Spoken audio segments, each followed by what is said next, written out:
اعوذ باللہ من الشیطان الرجیم بسم اللہ الرحمن الرحیم یا ایھا الذین آمنوا اذکروا اللہ ذکرا کثیرا وسبحوہ بکرۃ واصیلا هو الذی یصلی علیکم وملائکتہ لیخرجکم من الظلمات الی النور وکان بالمؤمنین رحیما۔ صدق اللہ العظیم۔ اہل ایمان اللہ کا ذکر کیا کرو کثرت کے ساتھ۔ ذکر کثیر سے مراد کیا ہے؟ کہ انسان کسی بھی حال میں ہو اللہ کو یاد رکھے۔ پنجابی میں ایک کہاوت ہے، ہتھ کارول دل یارول۔ کام آپ کر رہے ہیں، کوئی بھی کر رہے ہیں، لیکن یہ کہ آپ کا دل اللہ کے ساتھ لگا ہونا چاہیے۔ اس کا جو بہترین طریقہ ہے وہ یہ ہے کہ تمام جو بھی معمولات زندگی کے ہیں ان کے ساتھ ہی حضور صلی اللہ علیہ وسلم سے مسنون دعائیں ہیں۔ گھر میں داخل ہو رہے ہیں تو دعا مانگیے، باہر نکل رہے ہیں تو دعا مانگیے، بازار میں داخل ہو رہے ہیں تو دعا مانگیے، بازار سے باہر آ رہے ہیں دعا مانگیے، بیت الخلاء میں داخل ہو رہے ہیں دعا ہے۔ لیکن آپ کام بھی کر رہے ہیں ساتھ کے ساتھ، کوئی اضافی وقت آپ کا نہیں لگ رہا ہے، لیکن اس میں یہ ہے کہ آپ کا اللہ کے ساتھ ایک رشتہ قائم رہے۔ باقی یہ کہ قرآن سب سے بڑا ذکر ہے، پھر نماز، یہ تو ہم پڑھ چکے ہیں 21ویں پارے کی پہلی آیت، وَاتْلُ مَا أُوحِيَ إِلَيْكَ مِنَ الْكِتَابِ وَأَقِمِ الصَّلَاةَ إِنَّ الصَّلَاةَ تَنْهَىٰ عَنِ الْفَحْشَاءِ وَالْمُنكَرِ وَلَذِكْرُ اللَّهِ أَكْبَرُ۔ تو اللہ کا ذکر کرو کثرت کے ساتھ، وَسَبِّحُوهُ بُكْرَةً وَأَصِيلًا، اور صبح و شام اس کی تسبیح کرتے رہو۔ هُوَ الَّذِي يُصَلِّي عَلَيْكُمْ وَمَلَائِكَتُهُ، وہ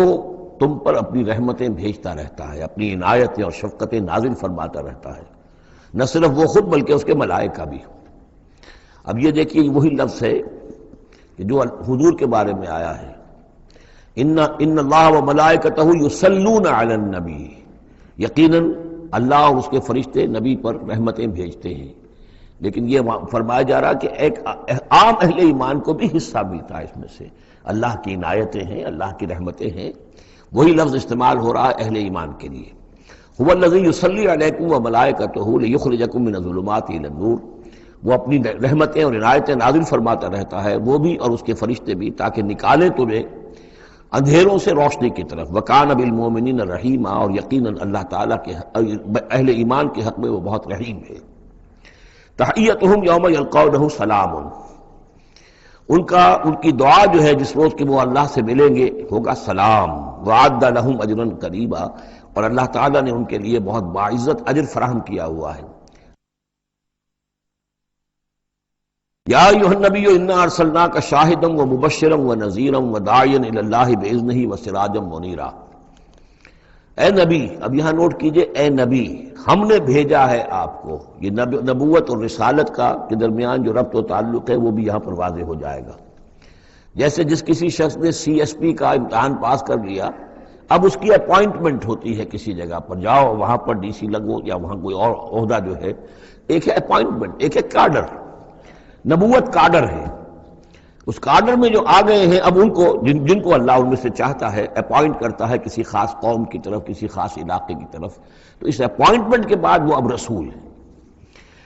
یا ایھا النبی، اے نبی، اسی لیے کہا جاتا ہے کہ حضور کی نبوت کا ظہور جو ہوا ہے وہ پہلی وحی سے۔ وہ سورہ علق کی 5 آیتیں، اقرأ بسم ربک الذی خلق، خلق الانسان من علق، اقرأ وربک الاکرم الذی علم بالقلم، علم الانسان ما لم یعلم۔ اب ان 5 آیتوں میں کہیں تبلیغ کا حکم نہیں ہے، یہاں سے نبوت کا تو آغاز ہو گیا، لیکن یہ کہ رسالت کا آغاز ہوا ہے جب آپ کو تبلیغ کا حکم آیا، یا ایھا المدثر قم فانذر وربک فکبر۔ اب یہاں سے رسالت کا آغاز ہوا۔ تو نبوت اور رسالت کے اس فرق کو ذہن میں رکھیں۔ یا ایھا النبی، اے نبی، ہم نے بھیجا ہے آپ کو شاہداً گواہ بنا کر۔ اب اس پر ہم گفتگو کر چکے ہیں، لتکونوا شہداء علی الناس ویکون الرسول علیکم شہیدا، اور لیکون الرسول شہیدا علیکم وتکونوا شہداء علی الناس، سورہ بقرہ میں آیت آئی اور سورہ حج میں آ چکی ہے۔ اور مبشر اور نذیر، بشارت دینے والے، خبردار کرنے والے، یہ تو بہت مرتبہ آ چکا ہے، جمع کے صیغے میں، واحد کے صیغے میں۔ وداعیا الی اللہ باذنہ، اللہ کی طرف بلانے والے اس کے حکم سے۔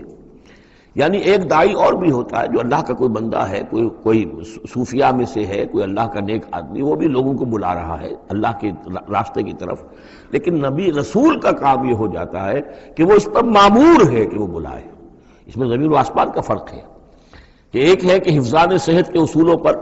تمام شہریوں کو جو ہے اس پہ خیال رکھنا چاہیے، عمل کرنا چاہیے، گلیوں میں گندگی نہ ہو، یہ نہ ہو وہ نہ ہو، یہ تو گویا کہ اصول شہریت میں سے ہے۔ ایک محکمہ ہے جو قائم کیا گیا اسی کام کے لیے، وہ تو مامور ہیں، وہ تو تنخواہ اسی کی لیتے ہیں، لہذا وہ ہم وقت اسی کام کے اوپر لگے ہوئے ہیں۔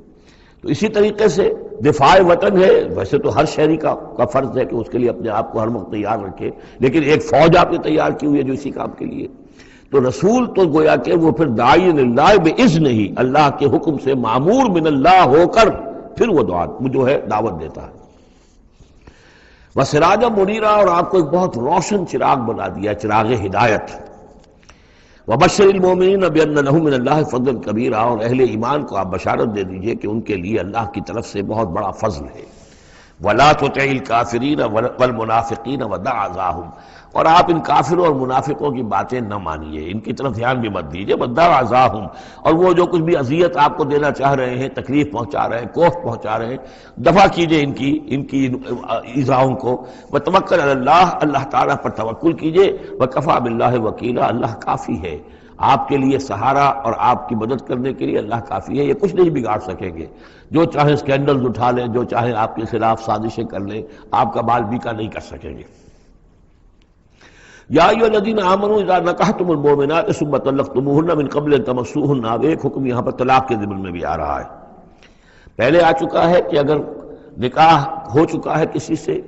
اور کوئی مہر مقرر نہیں ہوا تھا، لیکن پھر بھی طلاق اگر دے دی ہے تو بہرحال اسے کچھ نہ کچھ مہر جو ہے وہ اس کو کچھ نہ کچھ دے دلا کے رخصت کرنا چاہیے۔ اور اگر ملاقات سے قبل نکاح دی ہے، مہر طلاق دے دی ہے، مہر مقرر ہو چکا تھا تو آدھا مہر دینا ہوگا۔ اب یہاں مسئلہ آ رہا ہے عدت کا۔ یا ایھا الذین آمنوا، اہل ایمان، اذا نکحتم المؤمنات، جب تم مومن خواتین سے نکاح کرو، ثم طلقتموہن من قبل ان تمسوہن، پھر کوئی سبب ایسا ہو جائے کہ اس سے پہلے کہ تمہاری ان سے ملاقات ہو، تم انہیں چھو، انہیں تم طلاق دے دو، فما لکم علیہن من عدت تعتدونہا، تو پھر تمہارا کوئی حق نہیں ہے کہ وہ عورت جو ہے عدت کرے اور اس کو تم عدت پوری کرواؤ اس لیے کہ تمہاری ملاقات ہی نہیں ہوئی، کوئی سوال ہی پیدا نہیں ہوتا کہ اس کے رحم میں کوئی بچہ جو ہے اللہ تعالیٰ نے اس کو تخلیق فرما دیا ہو۔ لہذا عدت تو اس لیے ہوتی ہے کہ یہ بات پوری طریقے سے واضح ہو جائے کہ اس معاملے میں سابق شوہر سے کسی کے اس کے وطن میں کوئی کسی کا حمل نہیں ہے۔ وَمَتِّعُوهُنَّ، تو انہیں کچھ دے دلا کر رخصت کرو، وَسَرِّحُوهُنَّ سَرَاحًا جَمِيلًا، اور اپنے ہاں سے رخصت کرنا ہو تو بڑی خوبصورتی کے ساتھ رخصت کرو۔ یا ایھا النبی انا احللنا لک ازواجک اللاتی آتیت اجورہن، اے نبی ہم نے آپ کے لیے حلال ٹھہرایا ہے آپ کی ان تمام ازواج مطہرات کو جنہیں آپ نے باقاعدہ مہر دیا ہے۔ وما ملکت یمینک، اسی طرح جو آپ کی ملک یمین ہے، بانیاں ہیں، لونڈیے ہیں، مما افاء اللہ علیک، جو اللہ تعالیٰ نے آپ کو فے کے طور پر دے دی ہوں۔ جیسے آپ کو معلوم ہے کہ یہ ماریہ قبطیہ جو آئی تھی رضی اللہ تعالیٰ عنہ، یہ بھی جو مقوقس تھا مصر کا اس وقت کا حکمران، اس نے ہدیے کے طور پر بھیجی تھی۔ وہ بنات عمے کا، وہ بنات عماتے کا، اسی طرح آپ کے لیے نکاح کرنا جائز ہے اپنی چچا کی بیٹیوں سے اور اپنی پھپھیوں کی بیٹیوں سے، وہ بنات خالے کا، اور اپنے ماموں کی بیٹیوں سے، وہ بنات خالات کا، اپنی خالاؤں کی بیٹیوں سے، اللاتی ہاجرن معک، جنہوں نے آپ کے ساتھ ہجرت کی ہے۔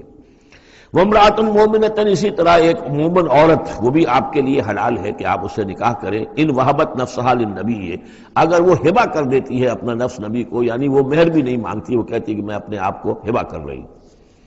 ان اراد النبی ان یستنکحھا، اگر نبی کا ارادہ ہو کہ وہ ان سے نکاح کرے، خالصۃ لک من دون المؤمنین، یہ جو ہے رعایت آپ کو دی گئی ہے تمام اہل ایمان سے علیحدہ رکھ کر، یعنی تمام اہل ایمان کے لیے زیادہ زیادہ 4 کی قید ہے، لیکن آپ کے لیے یہ سب جو آپ کے گھروں میں آباد ہیں یہ سب جائز ہے، ان میں سے کسی کو بھی آپ طلاق نہیں دیں گے، اور 4 کی جو قید ہے وہ آپ پر نہیں ہے۔ قد علمنا ما فرضنا علیہم من ازواجہم، ہمیں خوب معلوم ہے کہ ہم نے عام مسلمانوں پر کیا کیا چیزیں ان کی بیویوں کے ضمن میں فرض کی ہیں، لازم کی ہیں، کہ ایک وقت میں 4 سے زیادہ کا نکاح نہیں ہو سکتا۔ وما ملکت ایمانہم، اسی طریقے سے جو ان کی لونیاں اور بانیاں ہیں ان کے بارے میں بھی ہم نے کیا کیا قواعد و ضوابط کا انہیں پابند کیا ہے، لکہ لا یکون علیک حرج، تاکہ آپ پر کوئی تنگی نہ ہو، وکان اللہ غفور الرحیم، اللہ غفور الرحیم ہے۔ اصل میں حضور کا جو تعدد ازدواج کا معاملہ، اس میں کئی مصلحتیں تھیں۔ ایک مصلحت تو یہ بھی تھی،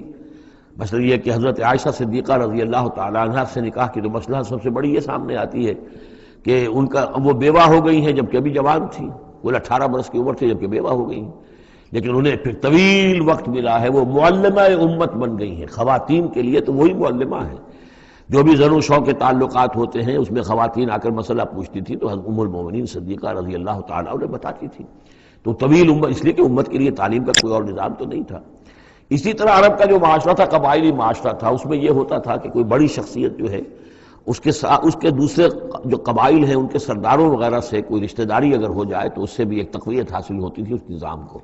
تو یہ مختلف اسباب سے حضور کے لیے خاص طور پر یہ رعایت جو ہے کی گئی ہے کہ جو عام مسلمانوں کے لیے نہیں ہے۔ وَكَانَ اللَّهُ غَفُورًا رَحِيمًا، یقینا اللہ غفور الرحیم ہے۔ ترجی من تشاء منہن وتؤوی الیہ من تشاء، اور پھر یہ بھی کہ آپ کر سکتے ہیں کہ ان میں سے جس کو چاہیں ذرا اپنے سے دور کر دیں اور جس کو چاہیں اپنے قریب لے آئیں۔ یعنی وہ مساوات بھی حضور پر لازم نہیں تھی، اگرچہ حضور نے کی ہے لیکن وہ مساوات حضور پر لازم نہیں تھی،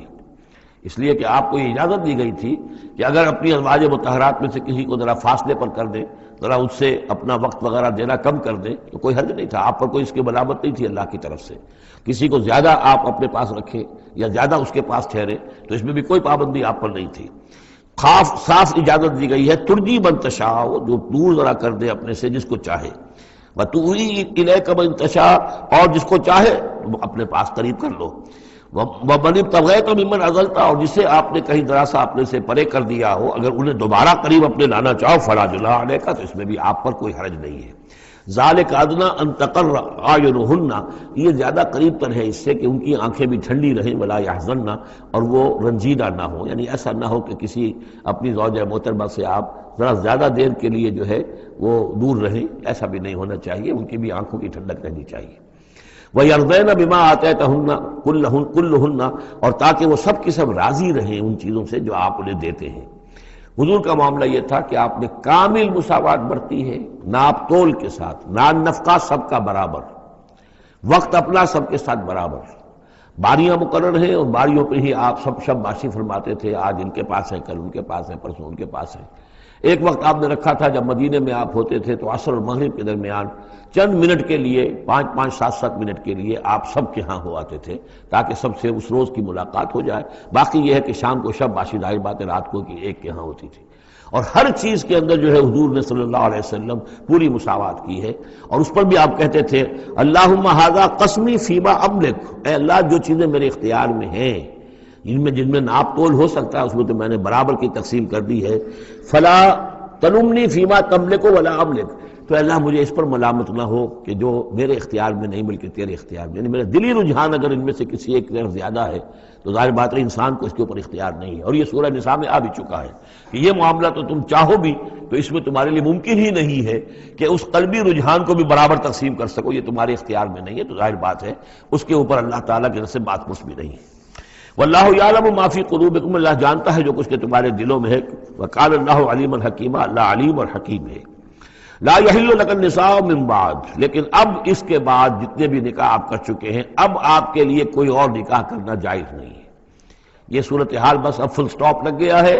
اب نہ تو ان میں سے کسی کو آپ طلاق دیں گے اور نہ ہی مزید کوئی شادی کریں گے۔ ولا ان تتبدل بهن من ازواج، اور نہ یہ کہ آپ ان میں سے کسی کی جگہ کسی اور کو لائیں گے۔ ولو اعجبک حسنہن،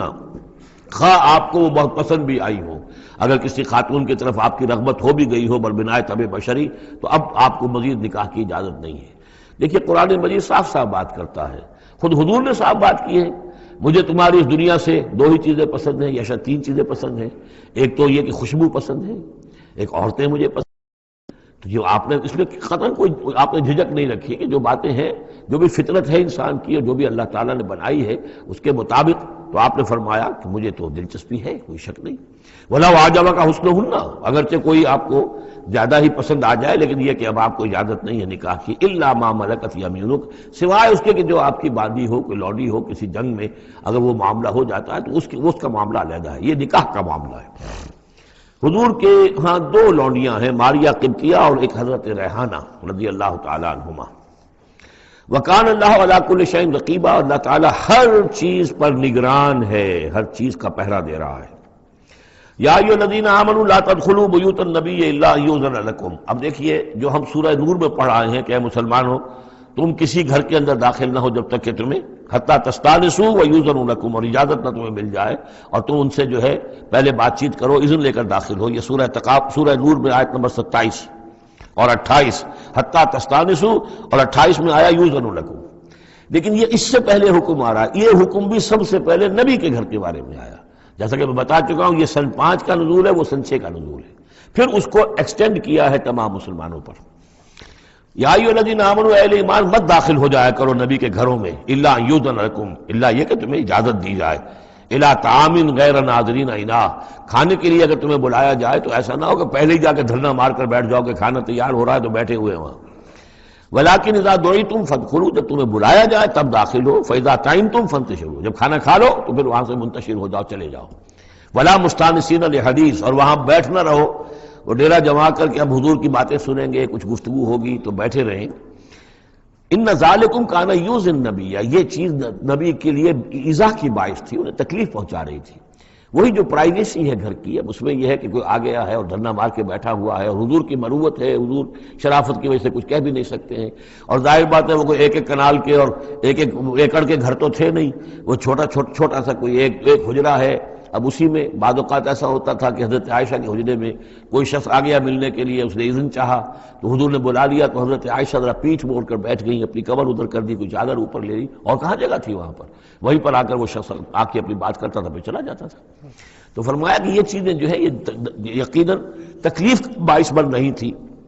ان ذالکم کان یؤذی النبی فیستحیی منکم، تو وہ تو تم سے حیا کرتے ہیں، کہہ نہیں سکتے کچھ۔ واللہ لا یستحیی من الحق، اللہ کو حق کے بیان کرنے میں کوئی جھجک نہیں ہے۔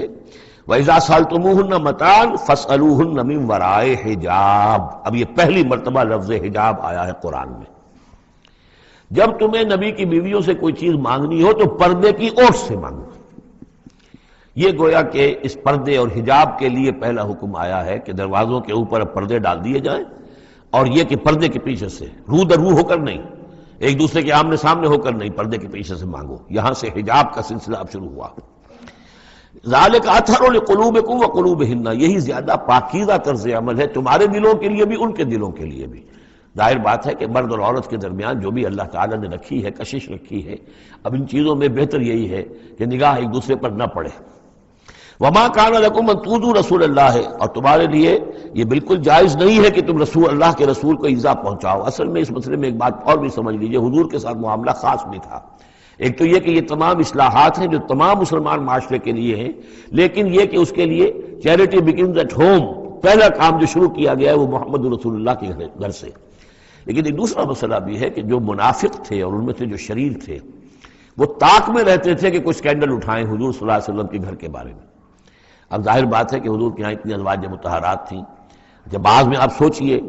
کہ کسی کے دل میں یہ بھی آ سکتا ہے، جیسے فرض کیجئے کر کہہ رہا ہوں، حضرت عائشہ جوانی تھی جب کہ حضور کا انتقال ہوا، تو کسی طرف سے ایسی بات بھی آ سکتی تھی کہ ٹھیک ہے آپ اب تو اس وقت تو حضور کے گھر میں آپ آباد ہیں، لیکن یہ ہے کہ بہرحال اب حضور کو انتقال ہونا ہے، پھر میں آپ سے شادی کر لوں گا، کوئی ایسا پیغام دے کر، تاکہ یہ کہ نقب لگانے کا ایک موقع مل جائے، گھر کے اندر محمد کے گھر میں نقب لگائے۔ اس اعتبار سے خاص طور پر ضرورت تھی کہ اس معاملے میں حضور کے گھر والوں کا معاملہ جو ہے اس کے اندر وہ احتیاطی اقدامات کیے جائیں۔ ما کان لکم ان تؤذوا رسول اللہ، تمہیں یہ تمہاری روا نہیں ہے کہ اللہ کے رسول کو تم ایذا پہنچاؤ۔ ولا ان تنکحوا ازواجہ من بعدہ ابدا، یہاں وہ روک لگا دی، اور نہ یہ جائز ہے تمہارے لیے کہ تم اس کی بیویوں سے ان کے بعد نکاح کرو کبھی بھی۔ یہ بین، کیونکہ ویسے بھی وہ ازواجہ امہاتہم، اس کی جو بیویاں ہیں حضور کی، وہ تو تمہاری اہل ایمان کی مائیں ہیں، وہ ایک درجہ وہ بھی آ گیا۔ اب خاص صراحت کے ساتھ بھی کہہ دیا ولا ان تنکحوا ازواجہ من بعدہ ابدا، حضور کی ازواج کے لیے چونکہ اس کا کوئی امکان نہیں تھا، اسی لیے حضور کسی کو طلاق نہیں دے سکتے تھے۔ طلاق دیں تو ظاہر بات ہے وہ کسی اور سے تو نکاح کر نہیں سکتی۔ یہی وجہ ہے کہ تعدد ازدواج کا معاملہ حضور کے لیے زیادہ ایکسٹینڈ کر دیا گیا۔ ان ذالکم کان عند اللہ عظیما، اور یہ چیز اللہ کے نزدیک بہت بڑی ہے۔ تو اس سے یہ کہ اگر کسی کے لیے کسی کے دل میں، کسی خبیث کے دل میں کوئی خیال ایسا آ بھی رہا ہو تو اب یہاں یہ کہ اس کی روک لگ گئی کہ یہ بات جو ہے، یہ دروازہ یہ ہمیشہ کے لیے بند ہے۔ ان تبدوا شیئا اور تخفوہ فإن اللہ کان بکل شیء علیما، خواہ تم کسی چیز کو ظاہر کرو اور خواہ تم چھپاؤ، اللہ تعالیٰ تو ہر چیز کا علم رکھتا ہے۔ لا جناح علیکم علیہن فی آبائہن، اب یہ وہ حکم آ رہا ہے جو تفصیل سے آیا ہے بڑی، وہ تو اب ہم پڑھ چکے سورہ نساء میں، وہ بعد میں آیا ہے، یہ ذرا مختصر آ رہا ہے کہ گھر میں داخلے سے جن کو روک دیا گیا ہے کہ وہ گھر سے باہر کھڑے ہو کر مانگنے جو کچھ مانگنا ہے، گھر میں داخل نہیں ہو سکتے۔ اب اس میں استثناء کون کون ہے، کون گھر میں جا سکتا ہے، اندر جا سکتا ہے، زنانے میں کون جا سکتا ہے؟ لا جناح علیہن، کوئی حرج نہیں ہے نبی کی بیویوں پر، فی آبائہن، ان کے باپوں کے بارے میں۔ حضرت عمر آئے حضرت حفصہ کے گھر میں کوئی رکاوٹ نہیں، حضرت ابو بکر آئے حضرت عائشہ کے گھر میں کوئی رکاوٹ نہیں۔ ولا ابنائہن، نہ ان کے بیٹوں کے بارے میں، ولا اخوانہن، نہ ان کے بھائیوں کے بارے میں، ولا ابناء اخوانہن، نہ ان کے بھائیوں کے بیٹے یعنی بھتیجوں کا، ولا ابناء اخواتہن، اور نہ ان کی بہنوں کے بیٹے یعنی بھانجوں کا، ولا نسائہن، اور نہ ہی ان کی اپنی جان پہچان والی عورتوں کا، ولا ما ملکت ایمانکم، اور جو غلام یا جو لونیاں ہیں، اور اکثر و بیشتر ہاں اہل سنت کے نزدیک یہاں سے لونیاں مراد ہیں، ان کے بارے میں ٹھیک ہے وہ گھر میں داخل ہوں۔ گویا کہ یہ جو تفصیلی آیت آئی ہے سورہ نساء میں، اس کا یہ نیوکلیس جو ہے جو شروع میں، وہ یہ ہے جو سورہ احزاب کے اندر، یہ مختصر ہے، مزید اس میں پوری فہرست کر کے اس کو مکمل کر دیا کہ یہ ہے محرم، اور جو محرم ہے وہ محرمات ابدیہ ہیں، ان سے کبھی بھی کسی بھی حالت میں نکاح ہو ہی نہیں سکتا اس عورت کا۔ باقی یہ ہے جتنے بھی مرد ہیں وہ نامحرم ہیں، وہ باہر رہیں گے، کچھ چیز مانگنی ہے پردے کے اوٹ سے مانگیں گے، یہ ان کا معاملہ رہے گا، اور گھر میں داخل ہوں گے اگر تو عورت پردہ کرے گی، جیسے کہ حضرت عائشہ کا میں نے آپ کو طریقہ بتایا، یا اگر کہیں دو کمرے ہیں تو عورت کسی اور کمرے میں جائے گی اور وہ جو ہے وہ کسی اور کمرے میں آئیں گے۔ یہ طریقہ ہے اسلامی معاشرت کا، مسلمانوں کی طرز رہائش کا۔ واتقین اللہ، اور اے نبی کی بیویوں ڈرتی رہو اللہ سے، ان اللہ کان علی کل شیء شہیدا، یقیناً اللہ تعالیٰ ہر چیز پر گواہ ہے۔ ان اللہ وملائکتہ یصلون علی النبی، اب یہ خاص طور پر لفظ وہی ہے یصلی علیکم وملائکتہ، یہاں سے ترتیب بدل گئی ہے۔ یقیناً اللہ اور اس کے فرشتے رحمت اور شفقت اور عنایت نازل کرتے رہتے ہیں نبی پر صلی اللہ علیہ وسلم۔ یا ایھا الذین آمنوا صلوا علیہ وسلموا تسلیما، اے ایمان کے دعوے دارو، اے ایمان لانے والو، تم بھی ان پر رحمت بھیجتے رہا کرو، اور تم بھی اللہ تعالیٰ سے دعا کرتے رہا کرو کہ اللہ ان کے اوپر اور درود بھیجے اور رحمت بھیجے۔ وسلموا تسلیما، اور سلام کیا کرو، ان کو سلام بھیجا کرو۔ ان الذین یؤذون اللہ ورسولہ، یقیناً وہ لوگ کہ جو ایذا پہنچاتے ہیں اللہ کو اور اس کے رسول کو، لعنہم اللہ فی الدنیا، اب یہ منافقین کا تذکرہ ہو رہا ہے اس سورہ مبارکہ میں، جیسا کہ مدنی صورتوں میں اکثر و بیشتر ہے۔ ان الذین یؤذون اللہ ورسولہ، بے شک وہ لوگ کہ جو ایذا پہنچاتے ہیں اللہ اس کے رسول کو، لعنہم اللہ فی الدنیا والآخرہ، تو لعنت اللہ نے ان پر لعنت کر دی ہے دنیا اور آخرت دونوں میں، وأعد لہم عذابا مہینا، اور ان کے لیے ایک بڑا اہانت آمیز عذاب تیار کر رکھا ہے۔ والذین یؤذون المؤمنین والمؤمنات بغیر ما اکتسبوا، اور وہ لوگ کہ جو ایذا پہنچاتے ہیں مسلمان مردوں کو اور مسلمان عورتوں کو بغیر اس کے کہ انہوں نے کوئی گناہ کا ارتکاب کیا ہو، یعنی الزام لگاتے ہیں، سکینڈلز ہیں، خام خواہ کی تہمتیں ہیں اور قذف ہو رہا ہے، فقد احتملوا بہتانا و اسما مبینا، تو انہوں نے تو اپنے اوپر جھوٹ کا اور بہت بڑے گناہ کا بوجھ لے لیا ہے۔ ابھی یہاں پر قذف کی سزا نہیں آئی، قذف کا حکم جو ہے اس کی حد وہ پھر سورہ نور میں آ چکی ہے، وہ ہم پڑھ چکے ہیں، 80 درے لگائے جائیں، 80 کوڑے، اگر کوئی شخص کسی مسلمان خاتون کے اوپر زنا کا الزام لگائے اور پھر 4 گواہ پیش نہ کر سکے، 80 کوڑے لگیں گے۔ یا ایھا النبی قل لازواجک وبناتک ونساء، اب یہ پردے کا اگلا حکم آ رہا ہے۔ ایک تو یہ کہ گھر میں رہو، گھر پہ پردہ ہونا چاہیے، نامحرم پردے کی اوٹ سے بات کرے، جو بھی ضروری بات ہے وہ پردے کی اوٹ سے کرے، رو در روح کر نہ کرے۔ لیکن اب مسئلہ آتا ہے کہ عورت گھر سے باہر نکلے تو کیا ہو؟ آخر ظاہر بات ہے اگرچہ اصولی اعتبار سے عورت کا مقام اس کا گھر ہے، لیکن پھر بھی ضرورت ہو سکتی ہے وہ باہر جائے ضرورت کے تحت، تو اس میں کیا حکم ہے؟ یا ایھا النبی قل لازواجک وبناتک ونساء المؤمنین، اب یہاں پر دیکھیے ایکسٹینڈ کر رہے ہیں ترتیباً، اے نبی کہہ دیجئے اپنی بیویوں سے اور اپنی بیٹیوں سے اور اہل ایمان کی خواتین سے۔ یہ گویا کہ اب اصلاح کا دائرہ جو ہے نبی کے گھر سے نکل کر اب باہر آ رہا ہے تمام اہل ایمان کے لیے۔ کیا کہہ دیجئے؟ یدنین علیہن من جلابیبہن، وہ اپنے اوپر لٹکا لیا کریں اپنی بڑی چادروں کا ایک حصہ۔ دیکھیے جیسا کہ میں نے اس وقت بھی عرض کیا تھا سورہ جب ہم نور پڑھ رہے تھے کہ عرب میں لباس کا یہ اور خواتین کی لباس کا یہ 2 جز تھے، ایک اوڑھنی ہوتی تھی جو گھر میں اوڑھتی تھی، جیسے اب بھی ہمارے اوڑھنے کا تصور ہے، اس کو کہتے ہیں خمار، اور خمرہن لفظ آیا ان کی جمع جو ہے خمرہن، ولیضربن بخمرہن علی جیوبہن، وہ اپنی ان اوڑھنیوں کا بکل مار لیا کریں اپنے سینوں پر. یہ گھر کے اندر ہوگا. باہر جب نکلتی تھی تو بڑی چادر لے لیتی تھی، اور جو جتنی شریف گھرانے کی ہوتی تھی اتنی ہی وہ اپنے آپ کو اس میں لپیٹ لیتی تھی، لیکن چہرے کے اوپر نہیں ڈالتی تھی. یہاں اس میں صرف یہ اضافہ کیا گیا ہے کہ اس کا ایک حصہ اپنے چہروں پر لٹکا لیا کریں. یہاں سے نقاب کا تصور پیدا ہوا ہے، جو ہمارے ہاں بعض جگہ پر جو ہے خاص طور پہ فرنٹیئر کے علاقے میں اب بھی ہے، وہ چادر لیتی ہیں خواتین، لیکن چادر کا جو حصہ ہے وہ ان کے چہرے کے آگے آیا ہوا ہوتا ہے. یا یہ کہ کسی طریقے سے بس صرف ایک آنکھ کھول کر، خاص طور پر ایران کے اندر اس کا بڑا رواج ہے، ان کو میں نے دیکھا ہے کہ یہ جو ہے اس قدر ایک چادر میں، بڑی چادر میں لپٹی ہوئی ہوتی ہیں دیہاتی خواتین. شہروں کے اندر تو نقشہ ذرا کچھ مختلف ہے. اب وہاں پہ چونکہ یہ بات تقریباً انہوں نے طے کر دی ہے کہ چہرے کا پردہ نہیں ہے، حالانکہ یہ غلط ہے. قرآن میں چہرے کا پردہ ہے. اس حوالے سے وہ جو کہا گیا کہ پردے کی اور سے ان سے بات کی جائے یا مانگا جائے، تو آخری اس کا مطلب یہ کہ چہرہ ہی تو ہے نا جس کو روکا جا رہا ہے. باقی گھر میں جو ازواج مطہرات تھی بغیر لباس کے تو نہیں تھی معاذ اللہ، لیکن یہ کہ چہرے ہی کے پردے کے لیے کہا ہے کہ فَصَلُوهُنَّ مِن وَرَاءِ حجاب، اور حجاب کا لفظ چل رہا ہے اسی کے لیے. لیکن یہ کہ اب یہ حکم دیا گیا کہ آپ ایک چادر کو، جو چادر لے کے آپ نکلتی ہی ہیں باہر، جو بھی شریف خواتین ہیں، وہ چادر کو ذرا اپنے چہروں کے اوپر لٹکا لیا کریں. یہ جلباب کہلاتا تھا، بڑی چادر جو لے کر نکلتے تھے. تو ایک ہے خمار، اوڑھنی، جس کی جمع ہے خمرہن، خمر. ایک ہے جلباب، بڑی چادر، جس کی جمع ہے جلابیب، جلابیبہن. وہ اپنی بڑی چادروں کا ایک حصہ اپنے سامنے لٹکا لیا کرے چہرے کے. ذالک ادنی ان یعرفن،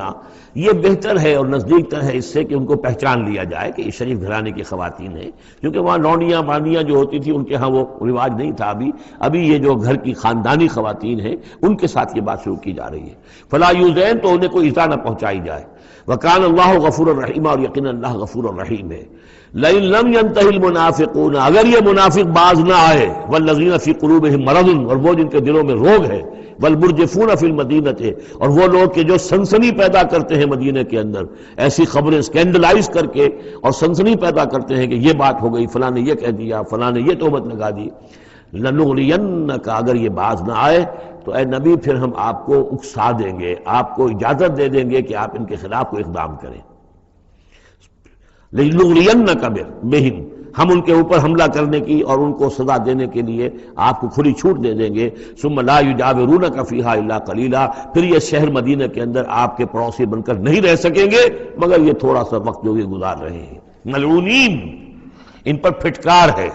اینما ثقفوا اخذوا وقتلوا تقتیلا، جہاں بھی یہ پائے جائیں، پکڑے جائیں اور قتل کیے جائیں، ٹکڑے کر دیے جائیں. لیکن یہ وہ حکم جو ہے یہ ایک اللہ تعالیٰ کی بیزاری اور شدت ناراضگی کا مظہر ہے. لیکن منافقین کے اعتبار سے کبھی اس طرح کا کوئی اقدام حضور کی سیرت میں ثابت نہیں ہے. سنت اللہ فی الذین خلوا من قبل، یہ اللہ کی سنت ہے، اللہ کا طریقہ ہے، اللہ کا قانون ہے. یہ ان قوموں کے بارے میں، امتوں کے بارے میں بھی جو پہلے گزر چکی ہیں. ولن تجد لسنت اللہ تبدیلا، اور تم نہیں پاؤ گے اللہ کی سنت کے اندر کوئی تبدیلی. ولن تجد لسنت یسألک الناس ولن تجد لسنت اللہ تبدیلا، تم نہیں پاؤ گے اللہ کی سنت میں کوئی تبدیلی. یسألک الناس عن الساعہ، اے نبی لوگ آپ سے قیامت کے بارے میں پوچھتے ہیں. قل انما علمها عند اللہ، کہہ دیجئے اس کا علم تو اللہ کے پاس ہے. وما یدریک لعل الساعة تکون قریبا، اور تمہیں کیا معلوم ہو سکتا ہے کہ قیامت قریب آ چکی ہو. ان اللہ لعن الکافرین وعد لهم سعیرا، اللہ نے کافروں پر لعنت فرمائی ہے اور ان کے لیے دہکتی ہوئی آگ تیار کر رکھی ہے. خالدین فیہا ابدا، اس میں رہیں گے ہمیشہ ہمیش. لا یجدون ولیا ولا نصیرا، نہیں پائیں گے کوئی حمایتی اور نہ مددگار. یوم تقلب وجوہہم فی النار، جس دن کے وہ اوندھے کر دیے جائیں گے آگ میں. یقولون یا لیتنا اطعنا اللہ واطعنا الرسولا، اس وقت کہیں گے کہ ہائے کاش کہ ہم نے اطاعت کی ہوتی اللہ کی اور اطاعت کی ہوتی اس کے رسول کی. وقالوا ربنا انا اطعنا سادتنا وکبراءنا فاضلونا السبیلا، وہ کہیں گے اے اللہ ہم نے تو اپنے سرداروں اور اپنے جو بڑے چودھری تھے ان کی اطاعت ہم نے کی، ان کا کہنا مانا، ان کے کہے پر چلے، بس انہوں نے ہمیں صحیح راستے سے بھٹکا دیا. ربنا آتہم ضعفین من العذاب، اے اللہ ان کو دگنا عذاب دے. ولعنہم لعنا کبیرا، اور ان پر لعنت فرما بہت ہی بڑی لعنت. یا ایھا الذین آمنوا لا تکونوا کالذین آذوا موسیٰ وبرأہ اللہ مما قالوا، اہل ایمان ان لوگوں کے مانند نہ ہو جاؤ کہ جنہوں نے موسیٰ کو اذیت دی تھی. دیکھیں موسیٰ کو ایک اذیت تو وہ تھی جو ہم سورہ مائدہ میں پڑھائے ہیں کہ جب موسیٰ نے کہا علیہ الصلوۃ والسلام کہ اب اللہ کی راہ میں جنگ کرو، اور پوری قوم نے انکار کر دیا۔ ظاہر بات ہے کہ جو آپ پر بیزاری طاری ہوئی، جس پر آپ نے کہا کہ رب انی لا املک الا نفسی واخی فافرق بیننا وبین القوم الفاسقین، تو اس سے اندازہ ہو رہا ہے کس قدر آپ کو تکلیف پہنچی ہے۔ ایک بات روایات میں آتا ہے کہ آپ پر کوئی جسمانی عیب بھی لگایا گیا تھا، وہ اپنی حیا اور شرم کی وجہ سے وہ اپنا لباس جو ہے وہ خاص طور پر اکثر و بیشتر کبھی بھی آپ عریاں نہیں ہوتے تھے، جو ان کے ہاں جو رواج تھا ان میں یہ ہے کہ اتنا لحاظ نہیں رکھتے تھے، لیکن یہ کہ اب انہوں نے یہ کہنا شروع کر دیا کہ کوئی عیب ہے ان کے اندر جسمانی طور پر جس کی وجہ سے یہ اتنے شرم اور حیا کا مظاہرہ کرتے ہیں۔ بہرحال اللہ تعالیٰ نے اس کے لیے ایک سبیل پیدا کی، ایک لمبا قصہ ہے کہ جو احادیث میں موجود ہے۔ تو فرمایا تو اب یہ ہے ذاتی قسم کی ایذا، اور میں سمجھتا ہوں کہ وہ حدیث جو اندر جو واقع ہے وہ صحیح ہے، اس لیے کہ یہاں بھی ذاتی قسم کی ایذا ہے جس کا تذکرہ ہو رہا ہے کہ حضور کو حضور کے ازواج مطہرات کے حوالے سے کوئی اس طرح کا سکینڈل اٹھا کر جو ہے تو وہ تو تکلیف، جیسے کہ سورہ نور میں ہم پڑھ رہے ہیں کہ کس قدر دن آپ پر سخت گزرے ہیں وہ، جبکہ حضور حضرت عائشہ پر جو ہے وہ تہمت لگائی گئی تھی۔ تو یا ایھا الذین آمنوا لا تکونوا کالذین آذوا موسیٰ، ان لوگوں کے مانند نہ بن جاؤ کہ جنہوں نے موسیٰ کو اذیت دی تھی، فبرأہ اللہ مما قالوا، تو اللہ تعالیٰ نے انہیں بری ثابت کیا، ان کی ثابت کر دیا کہ ان میں وہ عیب نہیں ہے جو انہوں نے ان پر لگایا تھا۔ وکان عند اللہ وجیہا، اور وہ تو اللہ کے نزدیک بہت وجیح انسان تھے، صاحب حیثیت، صاحب وجاہت۔ یا ایھا الذین آمنوا اتقوا اللہ وقولوا قولا سدیدا، اہل ایمان اللہ کا تقوی اختیار کرو اور بات کرو سیدھی، خاص طور پر یہ گھریلو زندگی کے اندر چونکہ یہ معاملات ہو رہے ہیں تو یہ کہ گھریلو زندگی میں خاص طور پر انسان جو ہے زبان کا استعمال جو ہے اس میں محتاط رہے۔ یصلح لکم اعمالکم، اللہ تعالیٰ تمہارے سارے اعمال درست کر دے گا، ویغفر لکم ذنوبکم، اور اگر کبھی کسی نسیان یا کسی جذبات کے رو میں کوئی غلطی ہو جائے گی تو اللہ تعالیٰ تمہاری خطائیں بخش بھی دے گا۔ وَمَن يُطِعِ اللَّهَ وَرَسُولَهُ فَقَدْ فَازَ فَوْزًا عَظِيمًا، اور جو کوئی بھی اللہ اور اس کے رسول کی اطاعت پر کاربند ہو گیا اس نے تو بہت بڑی کامیابی حاصل کر لی۔ یہ دو آیتیں جو ہیں یا ایھا الذین آمنوا اتقوا اللہ وقولوا قولا سدیدا یصلح لکم اعمالکم ویغفر لکم ذنوبکم ومن یطع اللہ ورسولہ فقد فاز فوزا عظیما، یہ بھی حضور نے خطبہ نکاح میں شامل کی تھی، جیسے سورہ نساء کی پہلی آیت یا ایھا الناس اتقوا ربکم الذی خلقکم من نفس واحدۃ وخلق منها زوجها وبث منهما رجالا کثیرا ونساء واتقوا اللہ الذی تساءلون به والارحام ان اللہ کان علیکم رقیبا، ایک وہ آیت، دو یہ، اور ایک آیت سورہ آل عمران کی یا ایھا الذین آمنوا اتقوا اللہ حق تقاتہ ولا تموتن الا وانتم مسلمون۔ انا عرضنا الامانۃ علی السماوات والارض والجبال، ہم نے امانت کو پیش کیا آسمانوں پر اور زمین پر اور پہاڑوں پر، فابین ان یحملنها، تو ان سب نے انکار کر دیا اس کو اٹھانے سے، واشفقن منها، اور اس سے ڈر گئے، وحملها الانسان، انسان نے اسے اٹھا لیا، انہ کان ظلوما جہولا، یقیناً وہ نادان بھی تھا اور ظالم بھی تھا، یعنی اپنے آپ پر ظلم کیا اتنی بڑی امانت سنبھال کر۔ اب یہ امانت کون سی ہے اس پر بہت سے اقوال ہیں تفسیری، اب ظاہر بات ہے کہ یہاں ان میں سے کون سا کہ کیا دلیل ہے، کسی کے حق میں کیا دلیل ہے، میں جس کو رد کر رہا ہوں کیوں کر رہا ہوں اس کا موقع نہیں ہے، لیکن میرے نزدیک اور مجھے اس پر جزم ہے، پوری طریقے سے وثوق ہے، اس امانت سے مراد ہے روح، یہ عالم امر کی شے ہے، اور لا کر عالم خلق، یہ ہمارا وجود حیوانی جو ہے یہ عالم خلق کی شے ہے، عالم امر کی شے کو بطور امانت عالم خلق کے اس وجود کے اندر امانت کے طور پر رکھا گیا ہے، یہ اللہ کی امانت ہے، وَنَفَخْتُ فِيهِ مِن رُوحِي، اپنی روح میں سے پھونک دو تمہارے اندر، تو یہ ہے امانت، بہت عظیم امانت ہے۔ عالم امر میں آپ کو بتا چکا ہوں صرف فرشتے اور ارواح انسانیہ، یہ عالم امر کی چیز ہے، انہی کی جو کمیونیکیشن ہے وہی اس کو بھی امر کہا گیا ہے، عالم امر کی شے ہے۔ باقی جتنے بھی ہیں یہ جنات ہوں یا جو بھی حیوانات ہیں، ہمارا بھی جو جسد حیوانی ہے وہ جو ہے عالم خلق کی شے ہے، اور یہی شے ہے اصل میں وہی جس کی بنا پر کہ انسان مسجود ملائک بنا ہے، یہ جو روح ہے اسی کی بنا پر مسجود ملائک ہے، اسی کے بنا پر خلافت ملی ہے، اسی کے بنا پر وحی کا یہ محبت بنا ہے کہ وحی اس کو آ سکتی ہے، جنات کے ہاں وحی نہیں ہے، ان میں روح نہیں ہے، وحی نہیں ہے، کوئی نبی جنات میں نہیں بھیجا گیا، بلکہ انسانوں ہی میں جو نبی آئے انہی کی پیروی جو ہے وہ جنات بھی کرتے رہے۔ اور یہ جو روح کے بھوکے جانے سے پہلے یہ کیفیت تھی وہ تھا ظلوم اور جہول، یہ میں سمجھتا ہوں کہ انسان کا جو حیوانی وجود ہے، جو میں نے کئی مرتبہ اس سے پہلے بیان کیا، اس میں تو کمزوری ہے۔ خلق الانسان من عجل، خلق الانسان ضعیفا۔ انسان جو ہے وہ تو اس کی فطرت، اس کی خلقت کے اندر جلدی عجلت پسندی بھی ہے، انسان کمزور پیدا کیا گیا ہے، یہاں ظلوم اور جہول کہا جا رہا ہے۔ اگر تو صرف حیوان انسان ہوتا اور اس میں روح خدابندی نہ پھونکی گئی ہوتی تو ظلوم اور جہول تھا، لیکن روح خدابندی پھونکے جانے کے بعد اب صورت وہ نہیں ہے، اسی لیے فرمایا گیا والتین والزیتون وطور سینین وہذا البلد الامین لقد خلقنا الانسان فی احسن تقویم ثم رددناہ اسفل سافلین۔ ہم نے پیدا کیا انسان کو تو سب سے پہلے پیدا کیا تھا ارواح کی شکل میں، وہ احسن تقویم، بلند ترین رتبے کی شے، لیکن پھر اسے لوٹا دیا ہے نچلوں میں سب سے نیچے،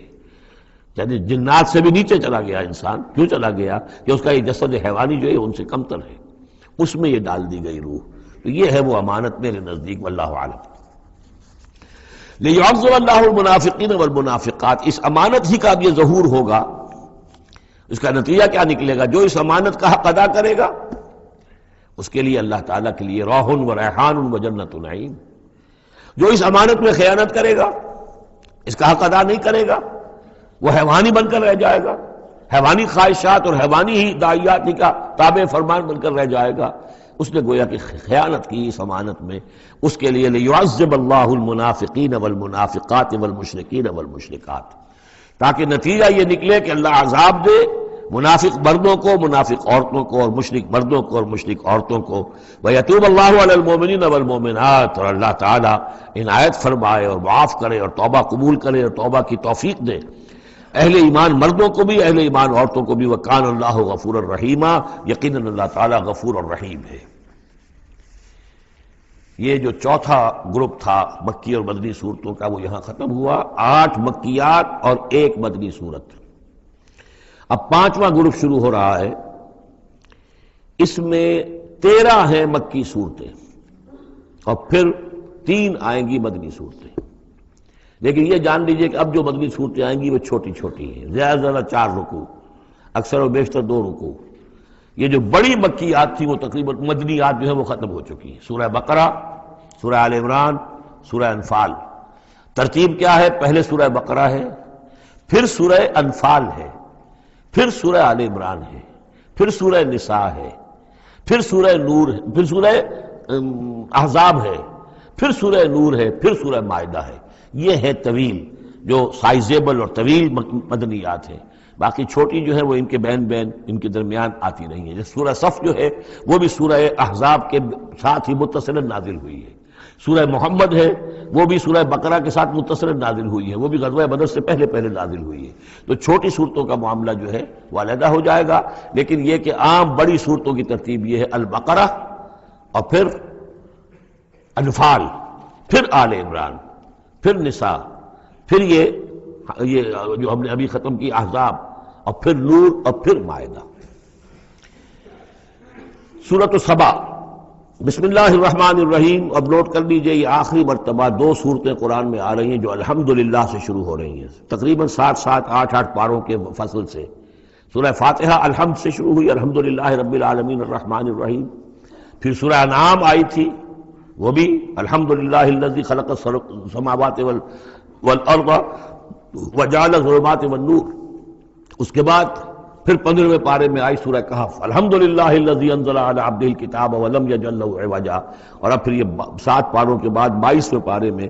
سورہ سبا بھی ہے، اس سے آگے سورہ فاطر بھی ہے، یہ جوڑے کی شکل میں ہے، اور یہ دونوں الحمدللہ سے شروع ہو رہی ہیں۔ الحمدللہ الذی لہ ما فی السماوات و ما فی الارض، کل تعریف، کل حمد، کل شکر اس اللہ کے لیے ہے جس کی ملکیت ہے ہر وہ شے،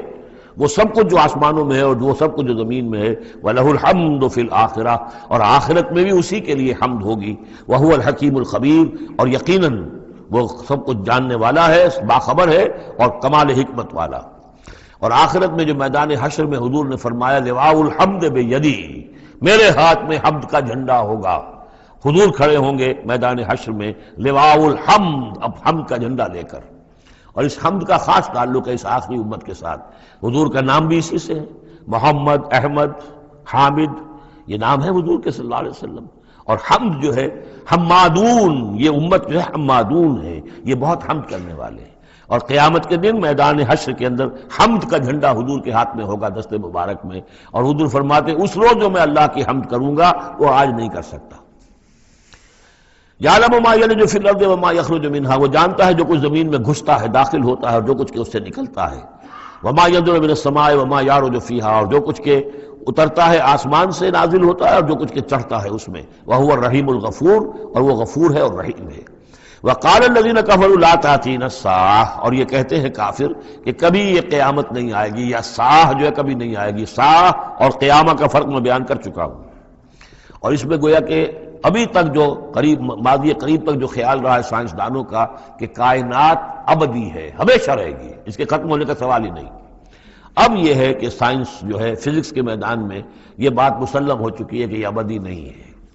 بلکہ اس سے ختم ہونا، کتنا عرصہ میں ختم ہونا یہ ہم نہیں کہہ سکتے، لیکن یہ کہ مختلف اعتبارات سے یہ طے اب ہو چکا ہے کہ یہ ہمیشہ رہنے والی نہیں ہے، اس کو ایک دن ختم ہونا ہے۔ اور جس طرح کہ یہ پھیلی ہے، جس طریقے سے پھل جھڑی ہوتی ہے ایک، اسی طریقے سے یہ پھیلی ہے اور اسی طریقے سے یہ واپس لوٹ جائے گی۔ بقل بلا وربی،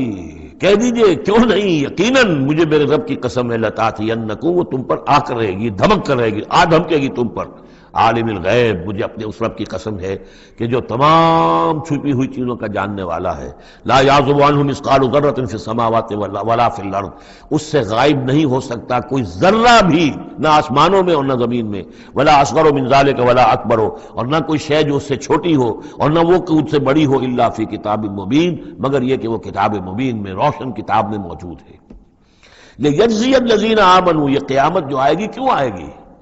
لیجزی الذین آمنوا وعملوا الصالحات، تاکہ بدلہ دے، جزا دے اللہ تعالیٰ اپنے اہل ایمان بندوں کو جنہوں نے کام کیے۔ اگر نہیں آتی قیامت تو یہ تو بڑی ناانصافی ہو جائے گی۔ جنہوں نے اللہ کے لیے اپنی لذات کو چھوڑا، دنیاوی لذائذ کو چھوڑا، اپنے عیش کو چھوڑا، انہوں نے جان جوکھوں میں ڈالی، انہوں نے جہاد کیا، انہوں نے قتال کیا، انہوں نے اپنے کیریئرز برباد کیے، اپنے مستقبل خراب کر لیے دنیاوی اعتبار سے، اب ان کو کوئی بدلہ نہ ملے، کہیں ان کا اعزاز و اکرام نہ ہو، کہیں ان کو جو ہے خلعتیں نہ ملے، تو یہ تو بڑا ظلم ہو جائے گا۔ لیجزی الذین آمنوا وعملوا الصالحات اولئک لهم مغفرۃ ورزق کریم، یقیناً ان کے لیے مغفرت بھی ہے اور بہت ہی باعزت روزی بھی ہے۔ والذین سعوا فی آیاتنا معاجزین، اور وہ لوگ کہ جو ہماری آیات کو جھٹلانے میں جو ہے کوشاں ہیں، ہرانے میں، شکست دینے کے اندر، اولئک لهم عذاب من رجز علیم، ان کے لیے تو پھر عذاب ہوگا بہت دردناک۔ وَيَرَى الَّذِينَ أُوتُوا الْعِلْمَ الَّذِي أُنزِلَ إِلَيْكَ مِن رَّبِّكَ هُوَ الْحَقُّ، تاکہ دیکھ لے وہ لوگ کہ جن کو علم دیا گیا ہے کہ یہ جو چیز نازل کی گئی ہے محمد آپ کی طرف، یہ حق ہے آپ کے رب کی طرف سے۔ وَيَهْدِي إِلَىٰ صِرَاطِ الْعَزِيزِ الْحَمِيدِ، اور تاکہ اور یہ ہدایت دیتی ہے عزیز اور حمید ہستی یعنی اللہ تعالیٰ کے راستے کی طرف۔ وَقَالَ الَّذِينَ كَفَرُوا، اور جو کافر کہتے ہیں هَلْ نَدُلُّكُمْ عَلَىٰ رَجُلٍ، کیا ذرا ہم بتائیں آپ کو ایک شخص ایسا بھی ہمارے ہاں پیدا ہو گیا ہے، یہ اس طریقے سے استہزائی انداز میں کہتے تھے کہ هل ندلکم علی رجل، ایک ایسے شخص کی طرف رہنمائی کریں تمہاری، ینبئکم، جو تمہیں یہ خبر دے رہا ہے، اذا مزقتم کل ممزق، جب کہ تم بالکل ریزہ ریزہ ہو جاؤ گے، مرنے کے بعد مٹی ہو کر مٹی میں مل جاؤ گے، انکم لفی خلق جدید، پھر تمہیں ایک مرتبہ اور بنا دیا جائے گا، پیدا کر دیا جائے گا۔ افترا علی اللہ کذبا، اس آیت کو نوٹ کر لیجئے، اس لیے کہ سورت کے آخر میں پھر اس کا حوالہ آئے گا کہ وہ شش و پنج میں تھے۔ معاملہ کیا ہے؟ کیا یہ محمد نے جھوٹ گھڑ لیا ہے؟ اب اس کے بھی شواہد نہیں ملتے تھے ان کے سامنے کہ ان کی سیرت و کردار، آخر 40 برس جو ہمارے مابین انہوں نے گزارے ہیں، الصادق الامین، ہم نے خود خطاب دیا ان کو۔ تو افترا علی اللہ کذبا، کیا انہوں نے اب اتنی بڑی جسارت کی ہے کہ کوئی چیز گھڑ کر جھوٹ موٹ اللہ کی طرف جو ہے وہ منسوب کر دی ہے؟ ام بہی جنہ، یا یہ کہ ان پر کوئی جنون ہو گیا ہے، وہ دماغی توازن کھو بیٹھے ہیں، یا کوئی آسیب کا سایہ آ گیا ہے۔ یعنی ظاہر بات ہے کہ آسیب کا سایہ ہو گیا ہے، اور کوئی اگر ان کو جنون کا عارضہ ہو گیا تو پھر تو یہ پھر ملامت نہیں ہے، پھر تو آدمی کہہ دیتا ہے جو بھی چاہے کہہ دے، اس نے جان بوجھ کر تو جھوٹ نہیں بولا۔ دیوانہ آدمی جو ہے وہ جان بوجھ کر جھوٹ نہیں بول رہا ہوتا، جو منہ میں آیا کہہ رہا ہے۔ تو ہو سکتا ہے تو یہ ان کے درمیان گویا کہ ایک انہیں اس میں ابھی شش و پنج ہے۔ یہ جیسا کہ میں نے آپ چرچ کیا نا، یہ صورتیں وہ ہیں کہ جو درمیانی 4 سالوں کی ہیں، آخر میں آ کر جو بھی وہ پوری طرح پولرائزیشن ہو گئی تھی وہ تو ہم پڑھ چکے ہیں 14 جمع 2 16 صورتیں تقریباً، ان میں سے ایک نکال دیجیے سورہ ہجر تو 15 صورتیں وہ ہیں کہ جو آخری 4 سال جو ہیں آپ کے قیام مکہ کے اس دور کے ہیں، اور یہ جو 2 گروپ ہیں درمیانی مکی صورتوں کے، یہ ہیں درمیانی 4 سال۔ ان میں سے بھی سورہ شعراء کو نکال دیجئے کہ وہ ابتدائی دور کی صورت ہے، باقی یہ تقریباً سب کی سب وہ صورتیں۔ تو اب ان کے اندر بھی خود بھی ایسے لوگ تھے کہ جو شش و پنج میں تھے کہ ہوا کیا، ماجرا کیا ہے، کیا واقعی محمد نے اتنے سچے صادق الامین انسان نے جھوٹ گھڑ لیا؟ یہ بات بھی کوئی سمجھ میں نہیں آتی، اور کیا ان کو اوپر کوئی دیوانہ پن طاری ہو گیا ہے، کوئی جنون کا عرصہ ہو گیا، یہ اس کے بھی شواہد نظر نہیں آ رہے۔ بل الذین لا یؤمنون بالآخرۃ فی العذاب بل الذین لا یؤمنون بالآخرۃ فی العذاب، بلکہ یہ وہ لوگ کہ جو آخرت پر یقین نہیں رکھتے وہ عذاب میں آئے ہوئے ہیں، ان کی جان اس ضیق میں پھنس گئی ہے، وہ دلال ہے، اور وہ اس میں یعنی گمراہی کے اندر پڑ گئے ہیں بڑی دور کی، اور ان کی سمجھ میں جو بات آ نہیں رہی ہے، اگر آخرت کا انہیں یقین ہوتا تو یہ بات ان کو سمجھ میں آ جاتی۔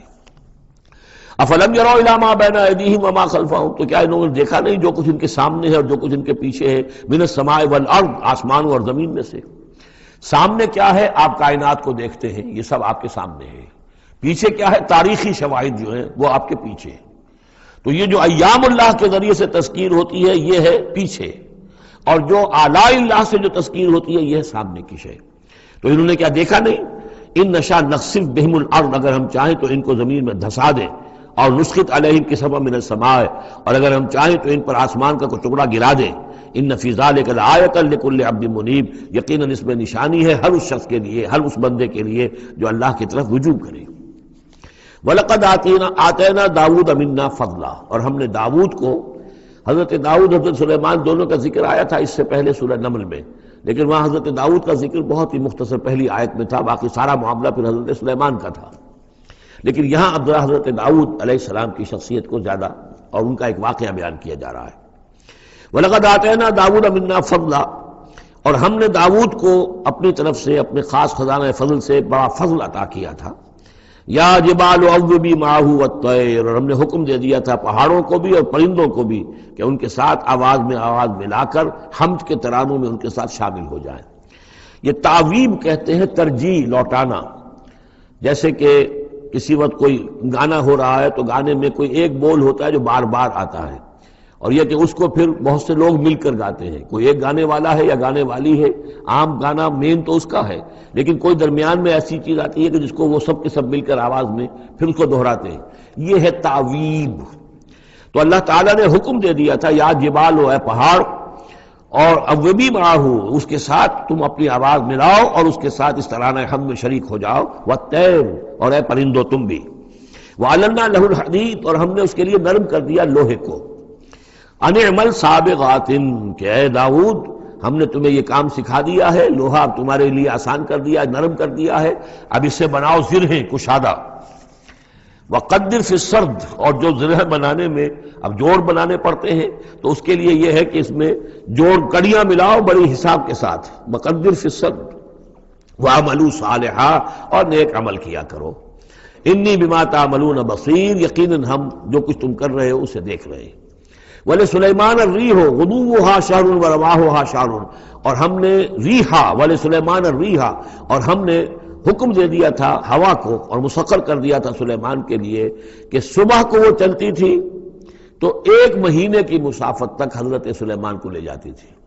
یعنی عام حالات میں جو ان کا اس زمانے کے جو بھی ٹرانسپورٹ کے اور جو بھی مینز آف کمیونیکیشن تھے تو 1 مہینے میں جو مسافت طے ہو سکتی تھی وہ تیز ہوا جو حضرت سلیمان کے حکم سے چلتی تھی تو صبح کے وقت وہ صرف ایک صبح میں وہ اتنی دور تک سفر کرا دیتی تھی، وَرَوَاحُهَا شَهْرٌ، اور اسی طریقے سے شام کی منزل بھی 1 مہینے کی مسافت۔ وَأَصَلْنَا لَهُ عَيْنَ الْقِطْرِ، اور ہم نے اس کے لیے جاری کر دیا تھا ایک چشمہ پگھلے ہوئے تانبے کا، وَمِنَ الْجِنِّ، اور جنات میں سے ہم نے ان کے تابع کر دیے تھے، مسخر کر دیے تھے، مَن يَعْمَلُ بَيْنَ يَدَيْهِ، جو ان کے سامنے مشقت کرتے تھے، مزدوری کرتے تھے، ان سے کام لیتے تھے حضرت سلیمان بِإِذْنِ رَبِّهِ، اپنے رب کے اذن سے، وَمَن يَزِغْ مِنْهُمْ عَنْ أَمْرِنَا، اور جو کوئی بھی ان میں سے ہمارے حکم سے کوئی سرتابی کرتا تھا، ٹیڑھا ہوتا تھا، نُذِقْهُ مِنْ عَذَابِ السَّعِيرِ، ہم اس کو عذاب چکھاتے تھے، بہت جلا دینے والا عذاب۔ یعملون لہ، اور یہ شیاطین، یہ جن جو کیا کرتے تھے ان کے لیے، یعملون لہ ما یشاء، ہر عمل کرتے تھے اور وہ چیزیں بناتے تھے جو وہ چاہتے تھے، من محاریب، بڑی بڑی عمارتیں بناتے تھے، بتماثیل، بڑے بڑے مجسمے بناتے تھے۔ اب یہ تماثیل کا بنانا جو ہے شریعت محمدی میں حرام ہو چکا ہے، لیکن یہ کہ معلوم ہوتا ہے کہ اس وقت تک اس کے اندر حرمت نہیں تھی۔ بجفان، جفان کا جواب، اتنے بڑے بڑے کڑھائے ہوتے تھے لگن کہ جیسے کہ وہ تالاب ہے، اور قدور الراسیات، اور اتنی بڑی دیگیں ہوتی تھی جو ہل نہیں سکتی کہیں، بس وہ مستقل طور پر چولہوں کے اوپر رکھ دی گئی تھی۔ اس قسم کی دیگ سنا ہے کہ اجمیر شریف میں ہے، وہاں جو شیخ معین الدین اجمیری رحمۃ اللہ علیہ کا جو مزار ہے، تو وہاں وہ دیگیں ہیں بہت بڑی بڑی، جن کے اندر جو ہے وہ تو پھر انسان اس کے اندر داخل ہو کر پھر وہاں سے بھر بھر کے وہ لوگوں کو دیتے ہیں، اس لیے کہ وہاں جو ہجوم ہوتا ہے تو اس کے لیے اتنا بندوبست وہاں کیا گیا ہے۔ تو ایک نشانی اگر کسی کو دیکھنی ہو تو وہاں جا کر دیکھ لے۔ لیکن حضرت سلیمان کے لیے یہ جنات کے ذریعے سے اللہ تعالیٰ نے یہ سارا کام فراہم کر دیا تھا۔ اعملوا آل داؤد شکرا، اے داؤد کے گھر والوں، کیونکہ حضرت داؤد کے بیٹے حضرت سلیمان، تو ان سے کہا جا رہا ہے عمل کرو اور احسان مان کر ہماری نعمتوں کا حق ادا کرتے ہوئے، وقلیل من عبادی الشکور، اور واقعہ یہ ہے کہ ہمارے بندوں میں سے، میرے بندوں میں سے شکر کرنے والے کم ہی ہیں۔ فلما قضینا علیہ الموت، جب ہم نے ان پر موت طاری کر دی، ما دلہم علی موتہ،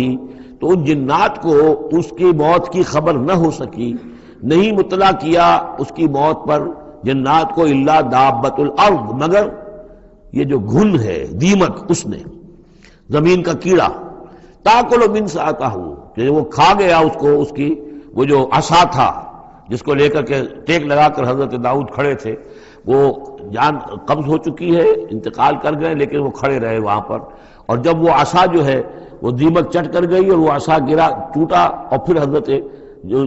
سلیمان کی جو کا جسد جو ہے وہ گرا، تو انہیں معلوم ہوا۔ فلما خرّا، تو جب وہ گر پڑے، تبینت الجن، تو اب معلوم ہو گیا جنات کو، اللہ کانوا یعلمون الغیب، اگر انہیں علم غیب حاصل ہوتا، ما لبثوا فی العذاب المہین، تو وہ اس عذاب مہین میں نہ رہتے اتنے عرصے تک۔ وہ یہی سمجھ رہے تھے کہ یہ کھڑے ہوئے ہیں سلیمان، لہذا جو بھی کام لگا رکھا ہے وہ کام کر رہے ہیں۔ لقد کان لسبأ فی مسکنہم آیہ، اسی طرح قوم سبا کے لیے بھی ان کے مسکن میں، ان کے وطن میں ہماری ایک نشانی تھی۔ یہ قوم سبا یمن میں آباد تھی، اور ان کے ہاں یوں سمجھیے کہ 2 سلسلے باغات کے چلے گئے تھے سینکڑوں میل تک، اور بہت عمدہ باغات، پہاڑی علاقہ ہے، بہت بند بنائے تھے انہوں نے، اور یہ کہ یہ تقریباً 800 قبل مسیح کے زمانے میں یہ بند بنائے گئے ہوں، حضرت مسیح سے 800 برس قبل، اور ایک بہت بڑا بند تھا سد معارم۔ لیکن یہ کہ پھر اس قوم کے اندر ناشکری پیدا ہوئی، پھر جو بھی ہوتا ہے زوال اخلاقی اور دینی مذہبی جو آیا، اس کے نتیجے میں اللہ تعالیٰ نے اسی بند کا جو ہے ان کے اوپر سیلاب، جیسے خدا نہ خواستہ آج بھی کوئی بڑا ڈیم جو ہے اگر ٹوٹ جائے تو کیا ہوگا، کیا قیامت آئے گی، کس تیزی کے ساتھ پانی آئے گا، اور کتنی اونچی پانی کی دیوار جو ہے وہ آئے گی۔ اس طرح کا عذاب آیا اور بہت ہلاک کر دیے گئے، اور یہ کہ پھر اس کے بعد جو ہے وہ باغات نہ رہے، بلکہ وہاں پر بس صرف جیسے جنگلوں میں ہوتا ہے کچھ یہ پیلو اور وغیرہ چیزیں جو ہوتی ہیں، ڈیلے، یہ جھاڑیوں میں لگ جاتی ہیں کچھ چیزیں، اور میکسیمم یہ کہ کچھ بیر باقی رہ گئے، باقی ساری نعمتیں اللہ نے ان سے سلب کر لی، کیونکہ انہوں نے شکر نہیں کیا، انہوں نے ناشکری کی۔ حال ہی میں میرا ذہن اس آیہ مبارکہ کی طرف منتقل ہوا ہے پاکستان کی تاریخ کے حوالے سے، کہ جنتین، اللہ نے ہمیں بھی 2 باغ دیے تھے، ایک مشرقی پاکستان، ایک مغربی پاکستان، لیکن جو صورتحال ہوئی ہے اور کتنی خوشحالی تھی ابتدا میں دونوں جگہ، اور اب کیا حال ہے دونوں جگہ، تو اس کے اندازہ کر لیجئے ایک ہلکے درجے میں وہی ہے کہ فیہ ذکرکم، ہمارا ذکر جو ہے وہ کہیں نہ کہیں موجود ہے، بشرطے کہ ہم قرآن کو پڑھتے ہوئے اس کے بین السطور بھی پڑھنے کی کوشش کریں۔ لقد کان لسبأ فی مسکنہم آیہ، قوم سبا کے لیے ان کے مسکن میں، ان کے ملک میں ایک آیت، ایک نشانی تھی ہماری، جنتان عن یمین و شمال، 2 باغات کے سلسلے تھے داہنے اور بائیں طرف، کلوا من رزق ربکم، کھاؤ اپنے رب کے رزق میں سے، واشکروا لہ، اور اس کا شکر ادا کرو، بلدۃ طیبۃ، تمہاری یہ بستیاں بہت پاکیزہ ہیں، ورب غفور، اور تمہارا رب جو ہے بہت ہی بخشنے والا ہے۔ فاعرضوا، انہوں نے اعراض کیا، فارسلنا علیہم سیل العرم، پھر ہم نے ان کے اوپر بہت زور کا سیلاب چھوڑ دیا، وبدلناہم، اور ہم نے پھر بدل دیے، بجنتیہم، ان کے ان 2 باغات جن میں ہر طرح کے انواع و اقسام کے پھل تھے، ان کی جگہ پر جنتین، دو ایسے باغ، ذوات اوکلن خمتن، کہ کچھ کسیلے قسم کے اس میں کچھ پھل ڈیلے وغیرہ جو ہو جاتے ہیں جھاڑیوں کے اندر، وہ اصل اور جھاؤ، وہ شیء من سدر قلیل، تھوڑا سا بس اگر کچھ رہ گیا تھا وہاں پر تو وہ تھی اگر کوئی اچھی چیز تو وہ کچھ بیر تھوڑے سے، ذالک جزیناہم، یہ ہم نے ان کو بدلہ دیا بما کفروا، ان کے کفران نعمت کی وجہ سے، وہل نجازی الا الکفور، اور ایسا برا بدلہ ہم دیتے ہیں صرف انہی کو کہ جو ناشکرے ہوں، وجعلنا بینہم وبین القری التی بارکنا فیہا۔ اصل میں یہ ایسٹ ویسٹ ٹریڈ کا جو میں نے آپ کو بتایا معاملہ کہ یہ قریش کی ایک رہی ہے، ان کی اجارہ داری رہی ہے اس کے اوپر، اس سے پہلے اس قوم سبا کے پاس تھا یہی معاملہ۔ قوم سبا جو یمن میں یہ آباد تھے اور ان کا یہ سرسب شاداب علاقہ بھی تھا، اور بہت خوشبویات یہاں پیدا ہوتی تھیں اور ہر طرح کی بڑی آسودگی تھی، اور بہت پرانے زمانے کے جو کچھ سیاح ہیں انہوں نے حالات بھی لکھے ہیں، تو اس حوالے سے، لیکن یہ جو مشرق و مغرب کی ٹریڈ پوری ان کے پاس تھی، یعنی ہند چینی، ہندوستان چین، یہ سارا مشرق سے سارا سامان جو آتا تھا تجارتی وہ یمن کے ساحل پر آ گیا، ادھر یورپ سے سارا سامان جو آیا مرچنڈائز وہ آ گیا فلسطین کے ساحل پر، میڈیٹرینین کو کراس کیا فلسطین کے ساحل پر آ گیا۔ اب ان دو پوائنٹس کے درمیان جو ہے ان کے قافلے جاتے تھے، اور اللہ تعالیٰ نے ایسا کیا تھا کہ ایک تو کئی سو میل تک آغاز ہی چلے گئے تھے، پھر یہ کہ آگے بھی یہ ہے کہ تھوڑے تھوڑے وقفے کے بعد ایسی بستیاں آباد کر دی تھی اللہ نے اس راستے پر، راستے ہی پر تھی، تو گویا کہ راستہ پرامن بھی ہو گیا، پرسکون بھی ہو گیا، ضرورت کی چیزیں بھی ملنے لگی، لیکن یہ کہ جب ان کے اندر گراوٹ آئی تو انہوں نے اس کی ناشکری کی، اللہ یہ فائدہ یہ سب ہے، اس میں تو کوئی جو ہے خاص ہمارے لیے ایڈونچر تو ہے ہی نہیں، تو کوئی دور کا سفر ہو اس میں خطرے بھی ہو اس میں کوئی اندیشے بھی ہو تب لطف آئے سفر کا، تو اللہ تعالیٰ نے پھر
صدق اللہ العظیم.